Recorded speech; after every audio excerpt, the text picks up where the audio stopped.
I flew 2,000 miles to buy land in Washington, and 6 hours later, I was ready to get back on a plane. Drone photos looked perfect, the listings checked every box, but what they didn't show almost made me quit. Hi, I'm Margot, and I'm building a Pacific Northwest homestead, and I'm doing it by myself, and I'm doing the first steps of it from thousands of miles away in Illinois. I decided to make the plunge last fall and have spent months looking at the listings. I narrowed it down to 14 properties and was ready to fly out to Washington to see them to make the final decision. Little did I know that the hardest part was going to be seeing the land itself. One of the things that has surprised me about buying land and building on land in the Pacific Northwest is that how many things that I think are going to be easy end up being really difficult, and how many things that I think are going to be difficult end up being super simple. One of the surprises for me was how hard it was to get an agent to walk the land with me. I wanted someone to walk the land with me. I wanted a buyer's agent because I don't know the area at all. I was concerned about some of these locations being quite remote. And frankly, it felt a little weird just kind of walking around by myself without having an official person with me like an agent. I don't know what the rules are around that sort of thing, so I just felt better having someone with me. But it was a struggle to find someone to do that. I sent out roughly about 20 different communications over the course of many weeks, trying to find someone that could do this with me, and the response was lukewarm at best. I had about 15 agents ignore me outright. They didn't even respond. 4 responded but weren't available, seemingly ever. Yeah, I was paying cash. I had a curated list. I shared all that information as well as the information that I was ready to go. I was going to make an offer the weekend I flew out, and no one was interested. Happily, in one of my pleading emails, they got more and more desperate as each one went out. Maybe that was part of the problem. Maybe people thought I were nuts. After one of my more pitiful emails, a woman responded to me and got on the phone, and while she wasn't able to do it with me, she knew someone who was. His name was Marcus, and yeah, he was happy to spend a day walking these properties with me, and I made the plans to fly out there. I was so excited to fly to Washington. I just knew that all my research was going to pay off. I was so sure that one of the first 3 properties were going to be the one that I looked up sightseeing things I could do to fill out the rest of the day.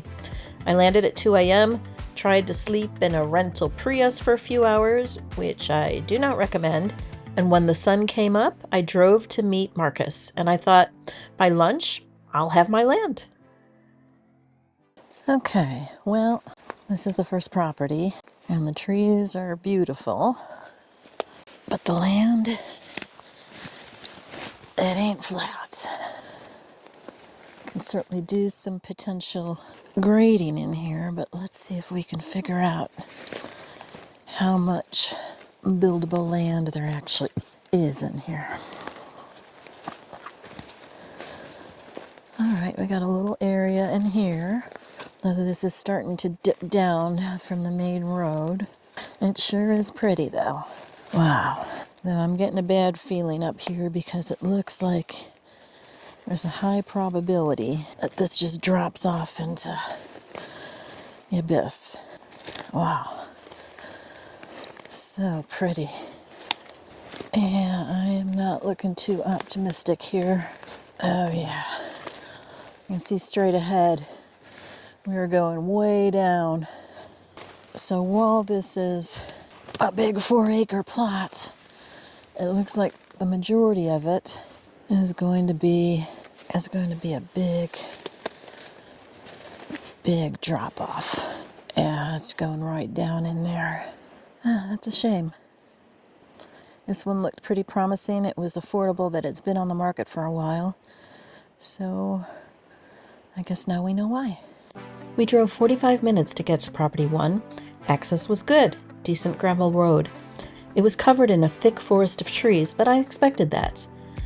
Unfortunately, very little of property 1 was even semi-flat. Its steep slopes meant significant cost to build.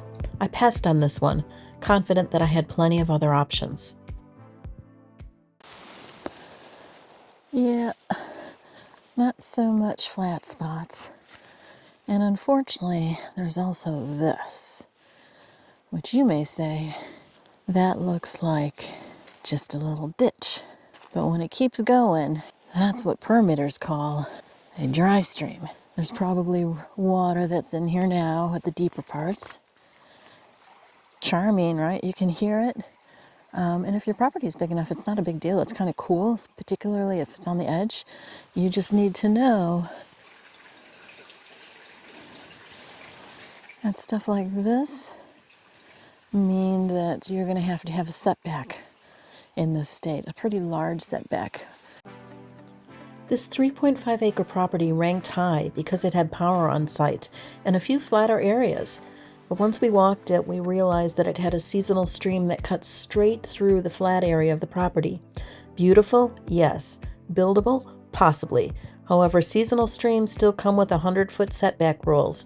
That left almost no buildable land for this site because the setback would cut into the flat areas. Still, there's something about streams. We spent some time here considering. I knew it was a bad idea and eventually rejected it, but that gurgling, tempting. Okay, I'm just going to show you in this area. This is what a lot of what you get with some of the less expensive lots. Nice level road.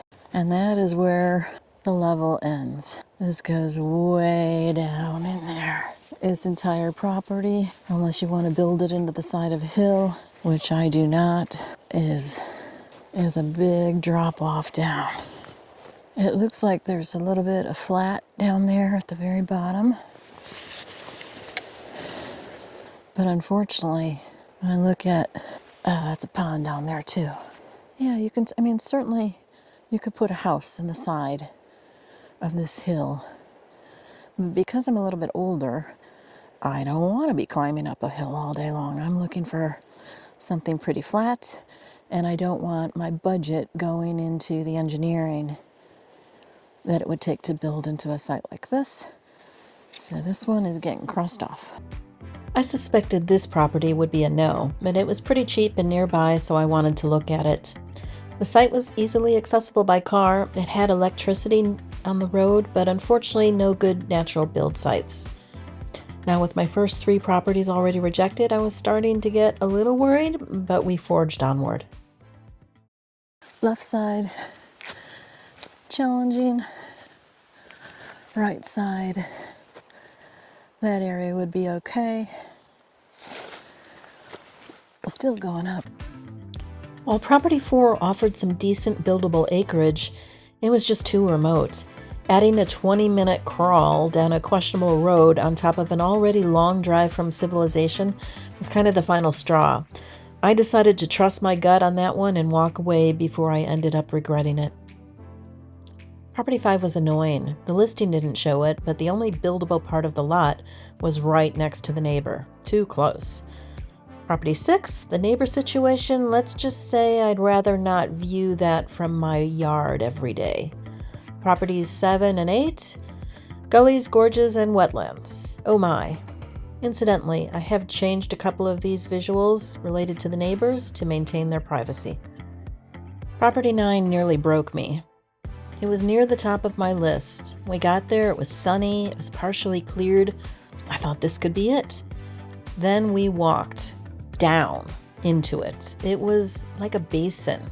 There were some cattails here and there, which often means standing water, and every few feet, giant spider webs. I'm talking not baby spider webs, huge spider webs with big, hairy spiders in the center of many of them. I'm not dramatic, usually, but I was gritting my teeth through this one, brushing spiders and webs off me every few feet.